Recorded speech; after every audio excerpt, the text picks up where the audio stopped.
دوستو آج ہم بات کرنے والے ہیں اوور تھنکنگ کے بارے میں۔ اوور تھنکنگ کیا ہے اور اس کے آپ کی لائف کے اوپر کیا امپیکٹ ہوتے ہیں، اس کو ہم ڈیٹیل سے دیکھتے ہیں۔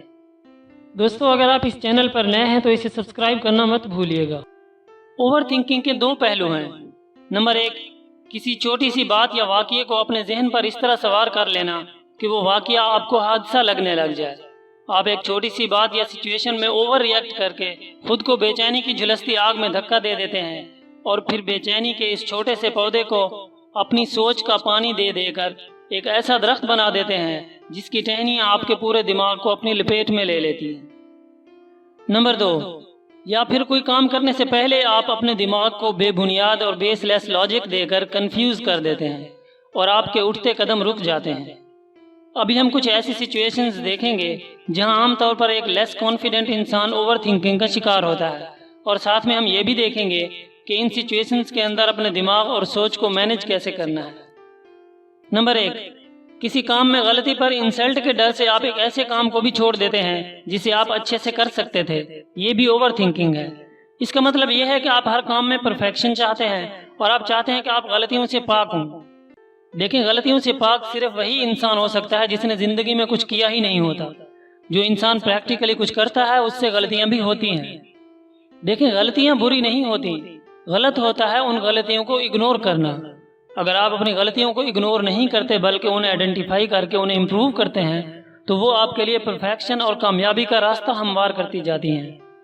اس لیے کسی کام میں غلطیوں کے ڈر سے اس کام کو چھوڑ دینے سے بہتر ہے کہ اس کام میں آپ غلطیاں کر کے ان غلطیوں کو امپروو کریں اور اپنے لیے کامیابی کا راستہ بناتے جائیں۔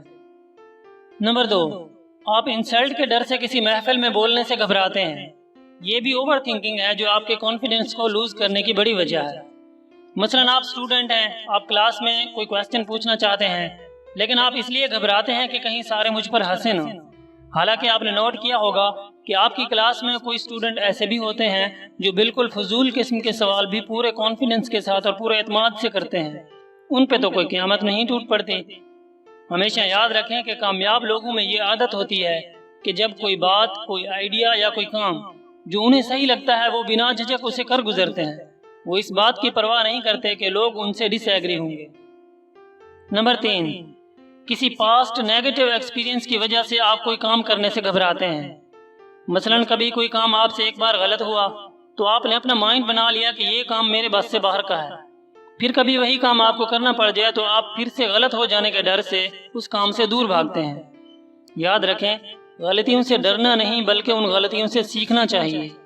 اپنی پچھلی غلطیوں کو نوٹ کر کے ان کی وجہ معلوم کریں اور اب کی بار کیئر کریں، کیونکہ ضروری نہیں کہ ایک بار کسی کام میں ناکامی سے ہر بار آپ ناکام ہی ہوں۔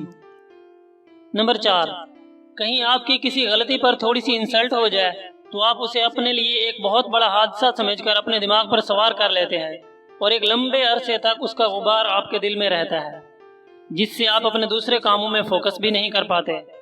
ایسی سچویشن میں آپ کو اپنے پریزنٹ کو اپنے فیوچر سے کمپیئر کرنا ہے کہ آج سے کچھ دن بعد اس بات کو سب بھول گئے ہوں گے اور زندگی میں کئی اور نئے واقعے ہو چکے ہوں گے، اس لیے یہ بات کوئی اہمیت نہیں رکھتی۔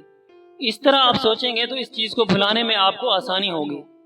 ہمیشہ یاد رکھیں کہ اگر کوئی پریشانی کا لمحہ آ جائے تو اپنے آگے کی کئی خوشیوں کے لمحوں کو اس پریشانی کی بھینٹ نہ کر دیں، بلکہ اس گزری ہوئی چھوٹی سی پریشانی پر اپنی نئے آنے والی خوشیوں کا پردہ ڈال کر اسے بے نشان کر دیں۔ نمبر پانچ، اپنی سوچ کو ہمیشہ انالائز کرتے رہیں۔ جب بھی کسی بات یا کسی کام میں ضرورت سے زیادہ آپ کا دماغ سوچنے لگے تو اس سوچ کو اور طاقتور نہ بنائیں، بلکہ سمجھ لیں کہ یہ اوور تھنکنگ ہے اور اس چیز پہ سوچنا بند کر دیں۔ اگر کوئی کام کرنے کے بارے میں یہ سوچ تھی تو وہ کام کر گزریں، اور اگر گزری ہوئی کسی بات پر پریشانی تھی تو اسے اپنے فیوچر سے یا اپنی خوشیوں سے کمپیئر کر کے بھلا دیں۔ نمبر 6، چیزوں کو یا حالات کو ہمیشہ اپنے کنٹرول میں رکھنے کی کوشش نہ کریں، ورنہ آپ کی چاہت کے اگینسٹ کچھ ہوگا تو آپ کو مایوسی ہوگی۔ بلکہ جیسے بھی حالات آئیں ان کے لیے آپ تیار رہیں اور انہیں مینج کرنا سیکھیں۔ آپ کی پریکٹیکل لائف کے اندر کنٹرولنگ پاور سے زیادہ اہمیت رکھتی ہے مینیجنگ پاور۔ اگر آپ کو حالات اور سچویشن کو مینج کرنا آتا ہے تو اپنے آپ ہی سب کچھ آپ کے کنٹرول میں آ جائے گا۔ دوستو اگر آپ اس چینل پر نئے ہیں تو اسے سبسکرائب کرنا مت